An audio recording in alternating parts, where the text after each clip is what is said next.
This is what most Americans innocently put into their bodies these days, and most alarmingly, into the bodies of their children. And it's no coincidence that Americans die earlier than Canadians or Germans or Italians or Japanese or Koreans or Australians or most any other comparable country.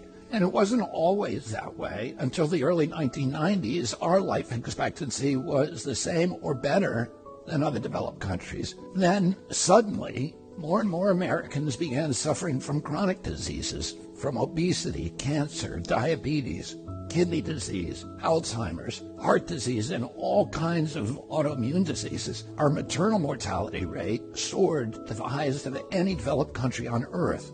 Same with infant mortality.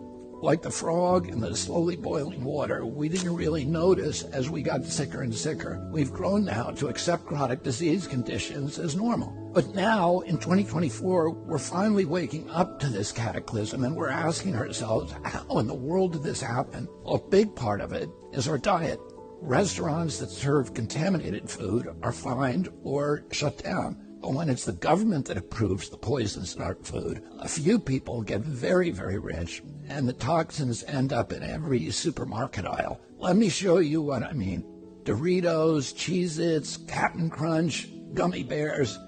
Everyone knows that these are junk foods, so maybe you wouldn't be too surprised to see that the ingredients include a lot of poisons, including a harmful yellow dye called tartrazine, or yellow dye number 5. What you may not know is that this dye was originally made out of the sludge that's left over when you turn coal into coke for blast furnaces.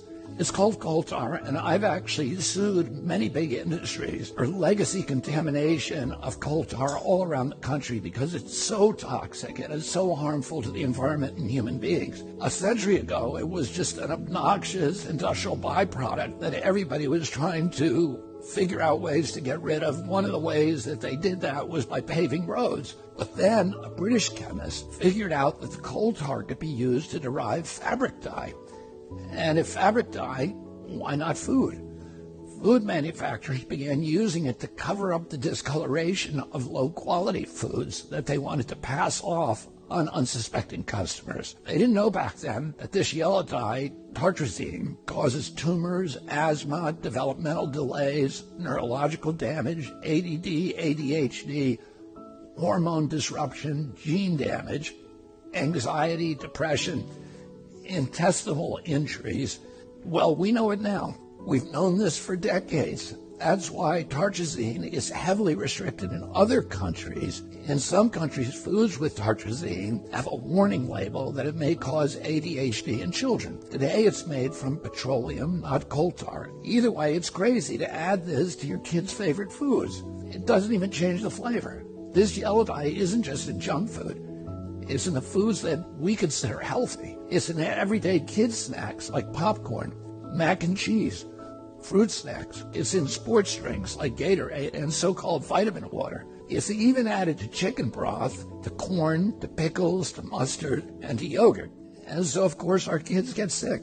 And we lovingly feed them chewable vitamins which have, surprise, tartrazine. And so the cycle continues until the coughs and asthma kick in, at which point you go to pick up some cough syrup. And yeah, you guessed it, tartrazine. I've been picking on tartrazine today, but that's just one of at least 100 chemical poisons that our health agencies allow into our children's food. I can make a video just like this to talk about Red 40, BHA, BHD, potassium bromate, chemical after chemical, and on and on and on. If just one of them can cause all of these problems, imagine what they're doing in combination. That's never been studied. If we took all of these chemicals out, our nation would get healthier immediately. We'd have fewer sick days. We'd have better focus. We'd have less anxiety. Our kids would learn more easily. We'd lose weight.